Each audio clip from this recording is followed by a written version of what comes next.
आज दीपावलीको यो पावन अवसरमा लक्ष्मीले तपाईँको घरमा बास गरोस्, पैसाको थपथप्ती वर्षा होस् भन्न चाहे। यससँगै मैले हिजो लक्ष्मी पूजा गर्दा 15 लाख रुपियाँ चाहिँ मैले पूजा गरेको थिएँ। त्यो मध्येबाट मैले लगभग 10 लाख चाहिँ मैले सबैलाई बाँडेर भइसकेँ हजुर। अझै यहाँ 5 लाख रुपियाँ छ, यो मैले आज बाँडेर तपाईँहरूलाई देखाउँछु। हेर्नुहोस्, यस्तै छ। के गर्नु त, लक्ष्मी पूजा गरेर हामी बाँड्न पनि सिकौँ क्या। केही कमाएर राखेर मात्र भएन, त्यसलाई चाहिँ हामीले अरू समक्ष हामीले वितरण गर्दा पनि केही खुसी प्राप्त हुन्छ, मन सन्तुष्ट हुन्छ भने हामीले बाँड्नु पनि पर्छ।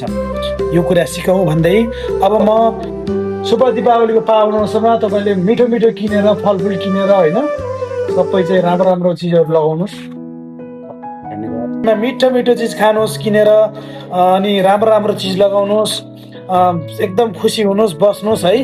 ल 3 4 5 दाइको तर्फबाट ल है त।